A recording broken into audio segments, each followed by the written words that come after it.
Obviously, normally I'd be discussing this with Aurelio, but he's a bit ill. Is it looking like Aurelio's going to be in the dugout tomorrow, or will it be you and Jamo leading the way tomorrow? Well, he's been sick for most of the week. He's on the upward in terms of his health, which is the most important thing. Mm. Not sure at the moment. He's recovering well, and we can't wait to have him back around the group as soon as possible. And that's it. All we know is constant communication. Preparation hasn't changed day to day. Pre-training, post-training, all those things have stayed the same. Very process-driven environment. So yeah, we'll just hopefully he's there. If he's not, we'll be in constant contact and we'll try and get the result. The international break maybe came at the exact wrong side for your group, given that they'd just beaten the Wanderers 7-0 in their last game before it. Yeah, well, it's something we can't control, mate. So what we've controlled is, or what we can control is our preparation and our training, and we put a real premium on that. So we've trained really hard over the break, but also giving the players some appropriate days off. So, and we feel like we've prepared really well for tomorrow. So that's the thing we can control, and that's been our focus, really. In terms of the boys, the international break, good time for them to overcome, any injuries or little niggles that they've been carrying. What's the status on the likes of Matthew Leckie, Curtis Good? Yeah, so no, exactly right. The international break's a good opportunity to do that, and also top up some fitness on certain players. So Lecky and Curtis are both available and back from illness. The other one is Till, so he's still out, but we're looking to have him available, hopefully for the victory game. And then Scotty Galloway's had a little bit of a setback, and he'll probably miss a couple more weeks with a knee now. So unfortunate for Scotty. He sort of can't get a clean run at it, but really positive with Lex and Goody available, and Tilio is progressing really, really well. So it's positive. With Lex, what's the prevailing sentiment amongst the coaching staff? Is it to ease him back into things off the bench? How long can he go? Yeah, so that's definitely. We won't be able to get greedy with him, even though we'd love to. But yeah, looking at the next 3 games and trying to manage his load appropriately and his game time and expose him and get some continuity into him, because we know how important he is for the group. So that's, and giving him every opportunity to succeed long term. So that's the focus, and we'll get more into that with sport science and medicine post training today. And also with Curtis Good coming back into the squad, I mean, it feels like you've got an embarrassment of riches there, but also a headache of riches there, given that Nuno and Samuel have been playing rather well in the centre of defence while Curtis was out. How do you manage that juggling act?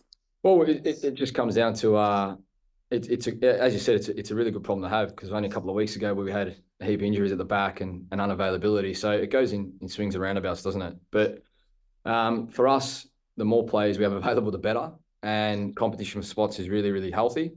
And that's, historically when we've been really successful, we've had that. So, it's all bodes well for our training, because as I said, we put an absolute premium on preparation and training, and training's been really good. And also wanted to ask you, obviously, the last couple of games we've seen Max Caputo start for you, and he certainly hasn't done much wrong in those starts, but obviously there's the skipper as well, Jamie McLaren. What's the thinking there? I mean, can you play them both, or is it a case of one or the other? What's been the thinking over the international break? Yeah, well, Max has done a lot right, but Macca is our captain, and he does a lot right day to day. Even though that's a great thing about Jamie, he hasn't started the last couple of games, but he actually come on and he's done really well when he's come on and scored a nice goal. As you said, Max has done really well. So again, all bodes well for competition, for spots. And in terms of Macca, he's the ultimate professional. And even though he hasn't started the last couple of games, he's done a lot with Maxi in terms of mentoring and help him. And that's the beauty about Jamie. Team first, and trains the house down. So as I said, all bodes well for selection at the moment, and we're in a really healthy place with that situation there. Do you think that goal that Jamie got towards the end of that game against the Wanderers, like a really lovely finish as well? That was really important for him heading into a long time off, that at least he got on the score sheet. Absolutely, mate. And the thing with Jamie is historically you've seen him score a lot of those goals. And he'd been working really hard over the last, I really had said previously, like he'd been working really hard at training and in games, but probably not getting the reward. And him coming off the bench probably taken a lot of pressure off him, and just come on and being able to score has been really good for him. So, as I said, really, really positive for Jamie in regards to that.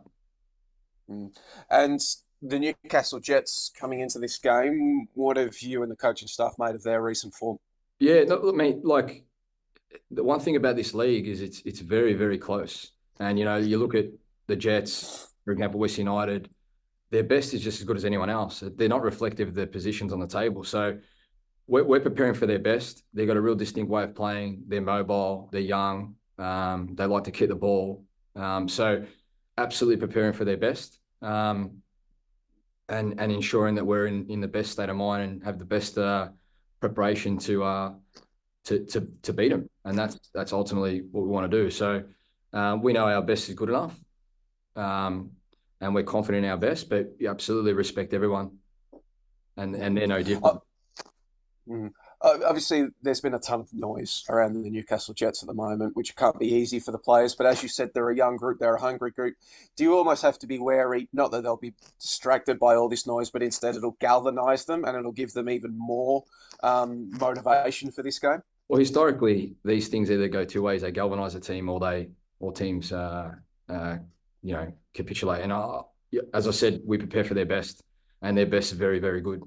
They push all teams. As I said, mobile, different options in attack. They have interesting rotations in midfield. So, like, they're a very good team, very well coached. So, we'll just prepare for their absolute best, and that's it.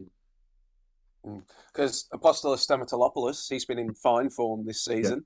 Yeah. What have you made of the way that he goes about it, and how can you, without giving away all of your secrets, how do you go about stopping it? Well, it's like any other, to be honest, any other striker. We tend to not focus on one player. We focus on getting our team defense right, our layers of defense in different areas of the pitch, and we're confident enough that will take care of itself. So, yeah, he's had a great season. He's dangerous. He's mobile. Yeah, like a lot of their team. They're a good team. So, ultimate respect. But as I said, if we do what we need to do, we're confident we'll be good enough. And just heading into about the last month of the season now, obviously 2 wins in a row, you've got a bit of momentum, but still find yourself on the outside looking in when it comes to finals football. Just how much has that been discussed amongst the group? You've got 5 games to go. Obviously, if you win all 5, you're going to be playing finals football. Yeah. But what's been the discussions amongst the group about the permutations of the final race? Well, it's probably, I'm not going to lie, the boys probably think about it on their own, but we don't discuss it. We don't go into detail around that. As I said, we just break it down into training session by training session, prepare appropriately, respect everyone, and then we're confident enough that if we bring our best, it's good enough to beat most opposition. But the challenge for us has been consistency. So for us, it's continuing to find that and replicate our best. And the last 2 weeks have been pleasing, but even before that, our form had been trending upwards for a while. But as I said, as a staff, we don't really look at that or discuss that. It's unnecessary. We focus on the process and our preparation, and then mostly 9 times out of 10, your results look after themselves if you get that right.